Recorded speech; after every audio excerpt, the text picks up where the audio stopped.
So, dito tayo ngayon sa JL Racing. Dito na tayo sa shop. Yan. Yes. Ito, B14, ay B14. B13 ito ng ano, ng pinsan ko.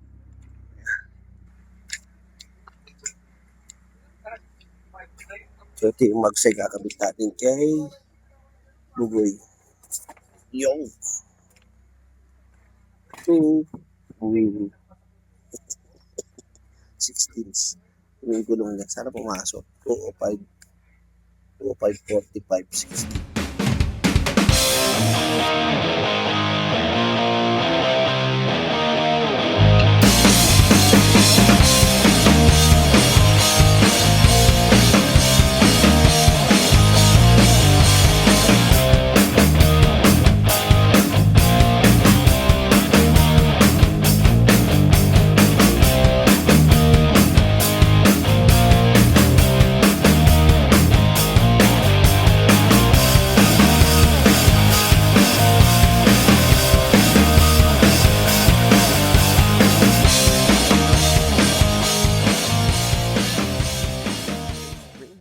So, oo. Ito na kinalabasan. Oo. Ha? Aspaw. Ngayon, pag ito, 16, 205, 45, 16. Sukat ng gulong. Pag nililiko siya,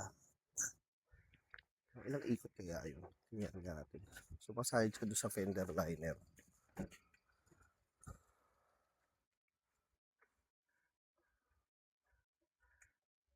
Kaya kaya yun, isang buong ikot. Kaya kaya yun. Okay. Dikit na kaya yun. Dikit na, isang buong ikot.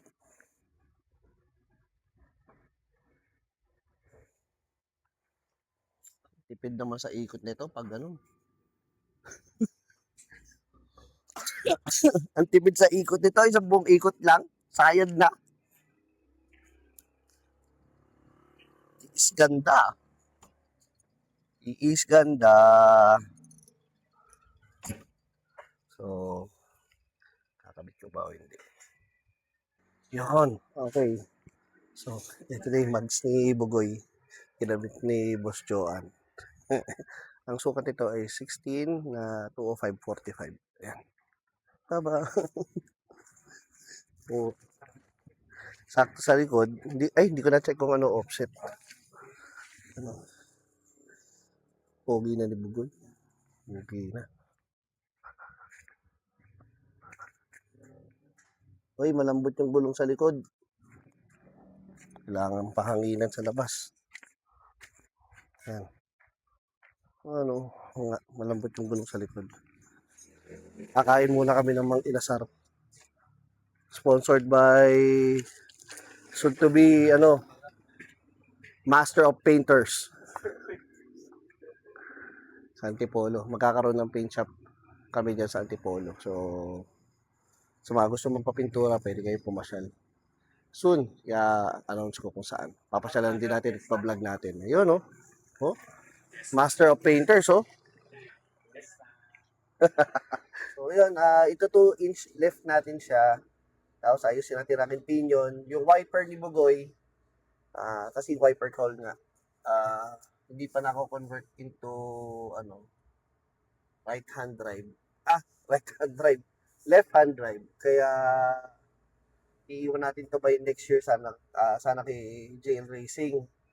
Tapos, yung may sentra ako doon kila JL Racing, which is mapapanood niyo yung episode in yung vlog ko for that Nissan Sentra. Sa content ko na ng usapang Nissan Sentra. Problema ko dito kay Bugoy ngayon dahil sa ganitong mags niya, kailangan ko siyang bilan ng gulong dahil ang gulong nito ay expire na. So, dandahan lang tayo sa biyahe natin ngayon papuntang Makati. Sana hindi tayo masaldak sa sa isang matinding lubak para hindi sumabog yung gulong. Kasi yung gulong niya marami ng tawag dito, hairline cracks ba tawag doon? Hindi ko alam, nakalimutan ko na term na yun. So, marami siyang mga ganong crack. hopefully, makarating to ng Bulacan.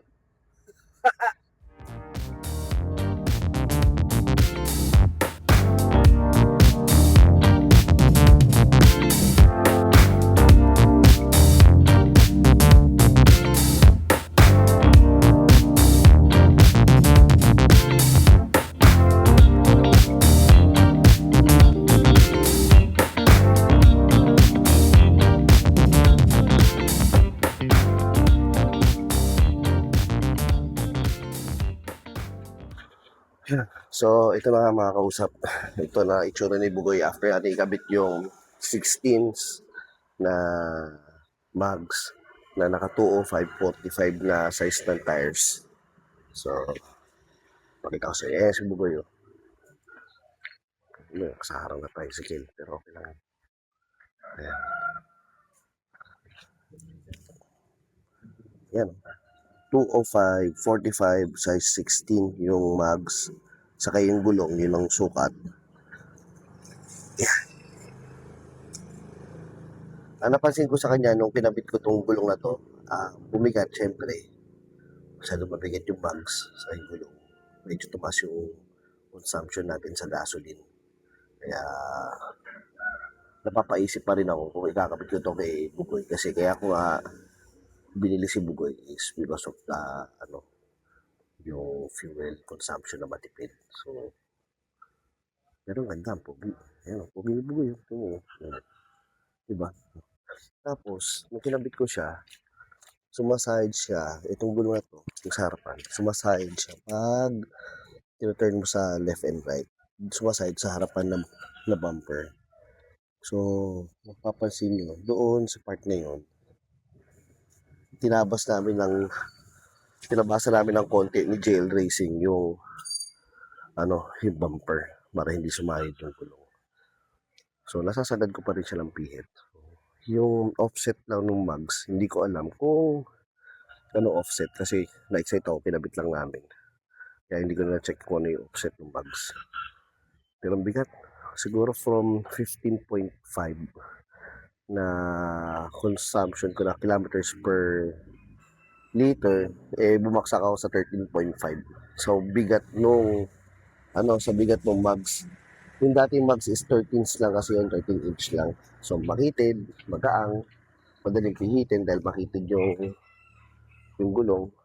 Ito, nabawasan ako ng 2 kilometers per liter. Ayan. Yan siya, oh. Dito tayo.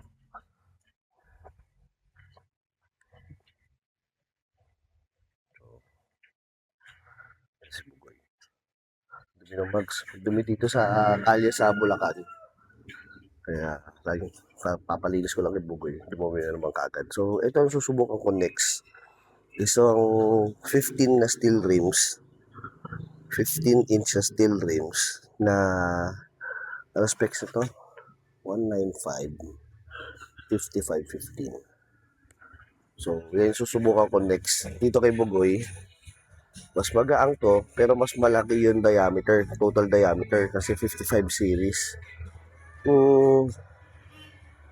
Plano ko dito yung goma, ikakabit ko sa doon sa GTS mags ko ng Nissan Sentra. Tapos, ito, kakabitan ko siguro ng 18550 na gulong. Tapos, kakabit natin dito kay Bugoy. Ayun. May plano kasi kami ni Boss Joan dito later on. Dito kay Bugoy. Ililift namin ng 2 inch. Tapos, gagamit ako ng wheel spacer na 1 inch. Bawat gulong. Para lumabas ng 1 inch yung mga gulong. Tataas siya ng 2 inch. Ayusin namin rack and pinion. Tapos, ayusin yung wiper by February. So, nag-iisip-isipan ko pa kung anong gagamitin ko. Pag ginamit ko to, tanggapin ko na kagad na 13 kilometers per liter lang talaga takbo. So, hindi na ako nalalayo sa BIOS. Kailangan mas maging matipid tayo kaysa sa BIOS, di ba? Yung BIOS kasi yung pinakamatipid na nagamit ko na sasakyan. So, Kailangan mabit ko yun. So, yan. Yun lang naman. Yan ang update natin ngayon dito kay Bugoy. Ang aking D17V na Suzuki Every. Next time, testingin naman natin. Nag-uulan ngayon dito sa Bulacan. Testingin natin um, yung 15s na steel rims. Kailangan ko ng magaang pero malaki diameter sa malapad. Meron natin kung ano saan natin makukuha yung ganong klase mags. Hanap-hanap tayo ng kombinasyon na maganda. Kasi pag nilift natin yan, si Bugoy, 4x2 lang naman to. So, gusto ko lang siyang maging pogi, lifted. Labas ang gulong. Pero city tires. Hindi tayo off-road tires. Hindi naman natin may pang off-road talaga si Bugoy kasi 4x2 lang siya. So, may limitation din si Bugoy. Ayun. Release itong tricycle. Kaya, gusto nga natin itong tricycle. Ito tricycle. Para makita natin ang bullshit na ito. Yeah. So, yan. Yan si Bugoy. Ang pogi ni Bugoy, oh. Bugoy. Pogi. Dito tayo ngayon sa Casa Liwayway. Dito sa San Rafael, Bulacan. Ayan. At napakagandang lugar para mag-pitch ng tent. Mga camper van natin. Camper van. SUV van. SUV van. SUV camper. Ano ba tawag dyan? Ayan o, meron dito. Pwede kayo dito pag gabi, maglaro kayo ng apoy. Tapos lagyan nyo, dito kayo mga barkada nyo, dito kayo tumambay, di ba? Pero bakit hindi na namin gawin yun mamaya? Yan. Yan, no? Hindi kayo mga kaibigan namin.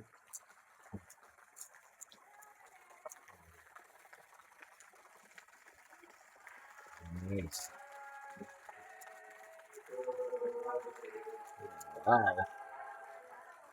Birthday kasi ng isa namin kaibigan na si Diani. At dito kami sa Casa Liwayway.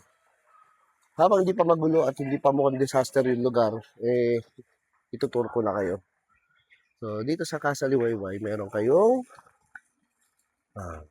dirty kitchen.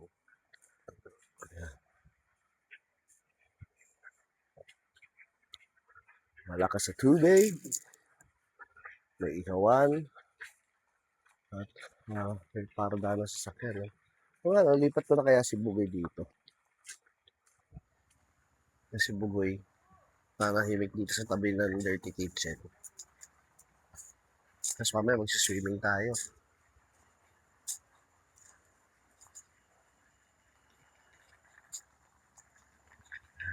Dito.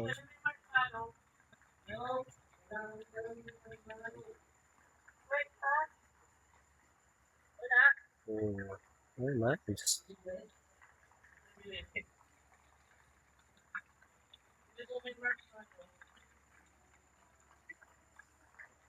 Ay.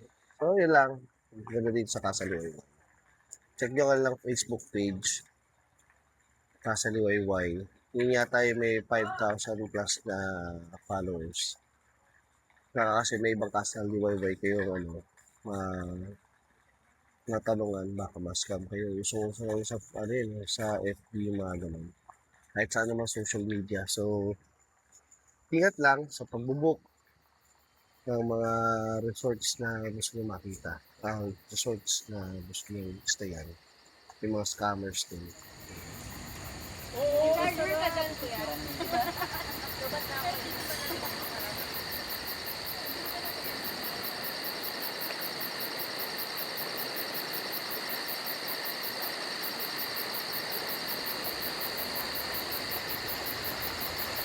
Dito nga tayo nakakasakit sa bilo.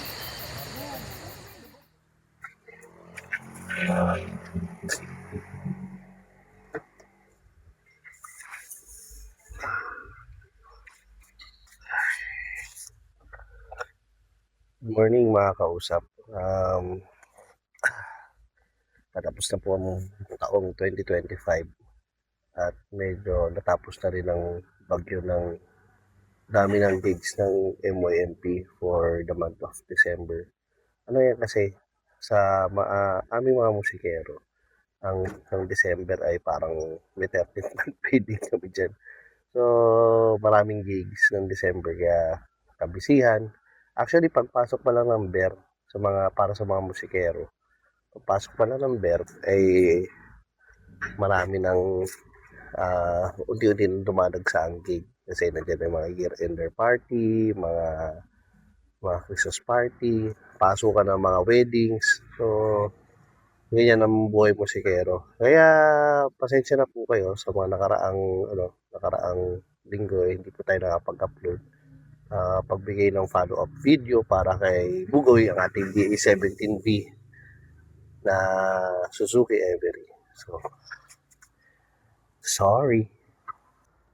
Dito na ulit sa Jatot. Dito sa Jatot. Sa total, yun. Jatot. Dahil nag-check engine na naman si Bugoy. At ang speculation, yung auto sensor ulit, hindi na kaya sa linis. So,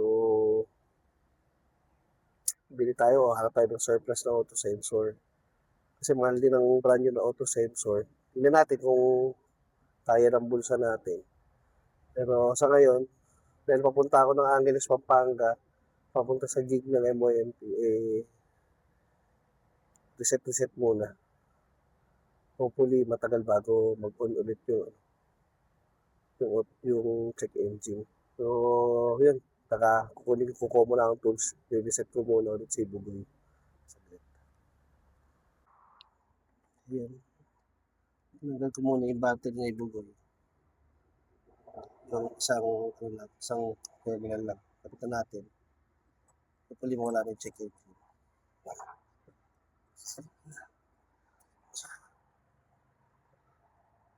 Checking the check engine. Mawawala.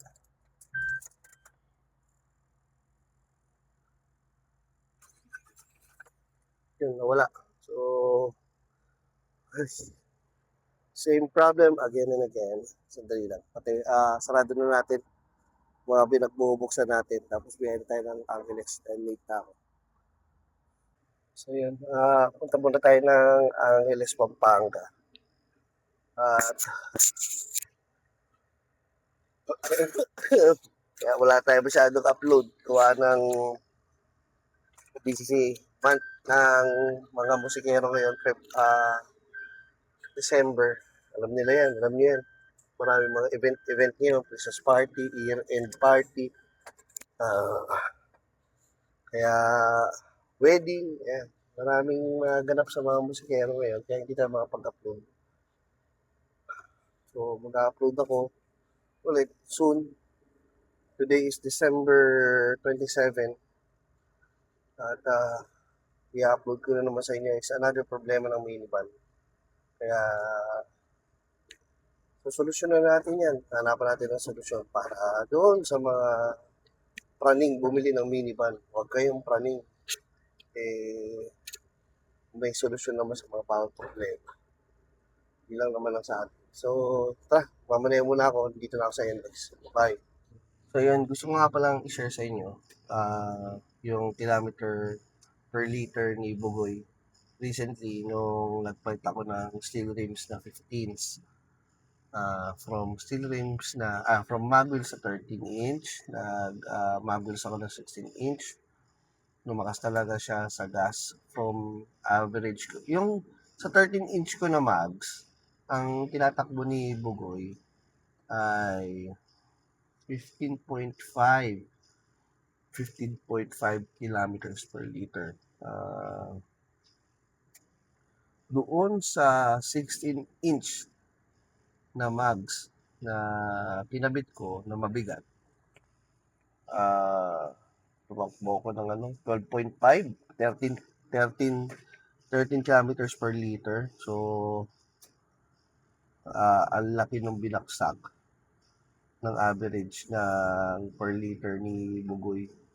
Pero nung nagkabit ako ng 16-inch, ng 15-inch na steel rims, dati mo nalilito na ako sa mga detalye. Tapos nakagulong siya ng 175.50.15.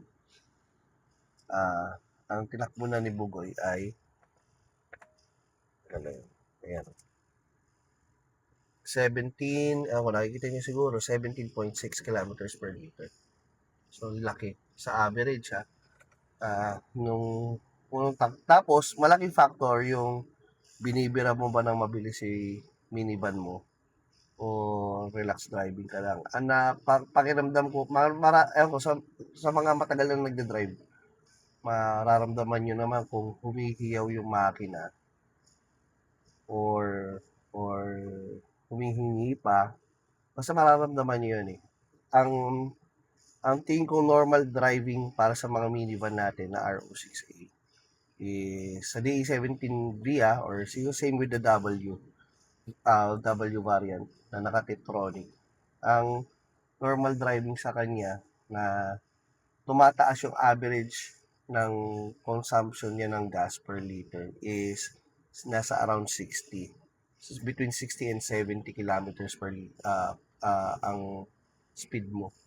So, kung gano'n lang ang driving mo, relax ka lang, tapos hindi mo masyadong pinipiga. Napaabot ko nga, totoo nga, na sa balita na 22 kilometers per liter umaabot ang takbo ng RO6A. So, napaabot ko siya ng 22 last December 25. Dito ako sa Bulacan, Bypass Road, NLEX Skyway, papuntang Tagaytay, papuntang Cavite. Yung tuloy-tuloy lang na highway, umaabot nga siya ng 22 kilometers per liter. Hindi ko na na-videohan. Na-videohan ko ba? Titignan ko sa mga sa mga previous na recordings ko. Sana nga na-videohan ko. Pero kung wala. So, ito nga, parang magandang title ng video na to. Na nakatipid sa gas dahil sa mags. Parang ganun.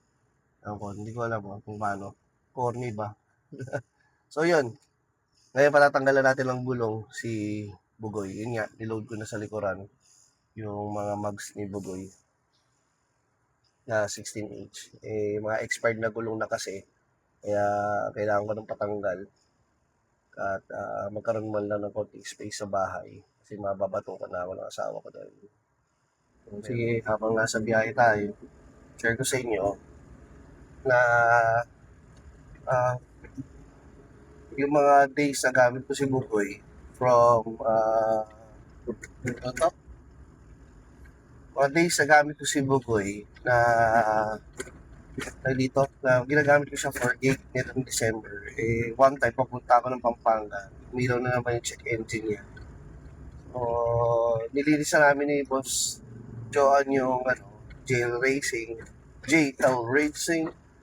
ginamit na namin, nilinis na namin ni JL Racing yung auto sensor. Yun nga, nawala naman na yung check engine, hindi na bumalik.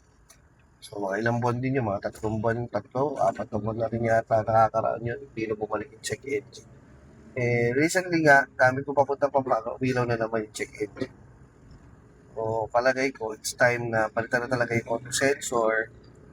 Pero, for the last time, nireset ko ulit si Bugoy para mawala yung check engine at bumalik yung eco mode. Kasi pag wala yung eco mode, lakas sa gas ni Bugoy. Kaya, kailangan kong i-reset yung ECU. Ngayon, pag bumalik yun, baka bumili na tayo ng bagong auto sensor. Dalawa yan upper saka lower na auto sensor. So, bili tayo ng auto sensor kay Suzuki Every Nation PH.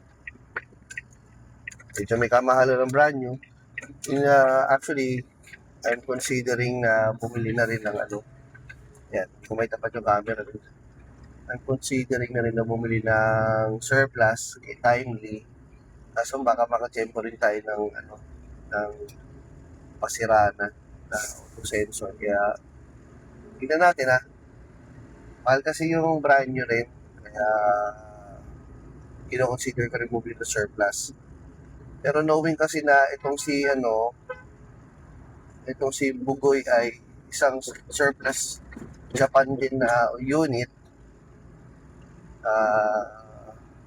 Baka makachempo rin tayo ng ng sira sa plaza. Pero tingnan natin hindi ko pa alam. Depende sa laman ng wallet natin. Pili tayo ng auto sensor pag umilaw ulit si check engine. So yun, papalitan mo natin ng lug nut si Bugoy. Kasi ito yung lug nuts na nakakabit sa kanya. Yan. Haba. Tapos may hubcap sa akin kasi kakabit yung Bugoy. Yan. Ayan. Galing yan doon sa B14 ko na Sentra.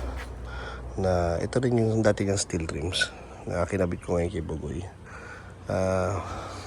Para lang magmukha siyang DR17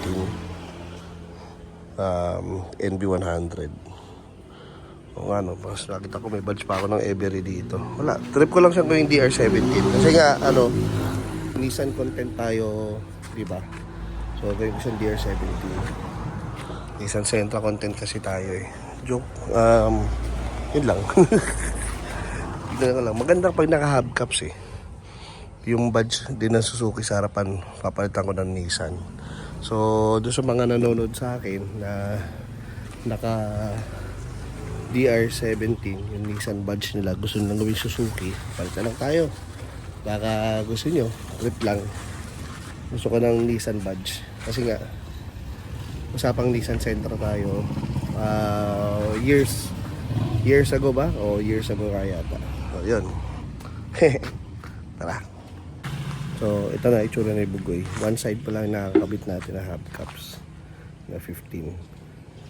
Excited na ako pakita sa inyo eh. Kasi ang ganda. Sobra. Talaga. Yan. Ganda. Zoom natin kapogi ni Bugoy ay. Sige, one more. Zoom. Di ba? Pogi ni Bugoy, no? Ayan. So, yung itsura ni Bugoy. Yung kabilang side na lang, kakabitan natin ng hubcaps ulit. Pang Nissan yan. So, ituloy na natin. Tuloy na natin. Gawin natin DR17 BC Bugoy from DA17. Pero Suzuki pa rin naman yan.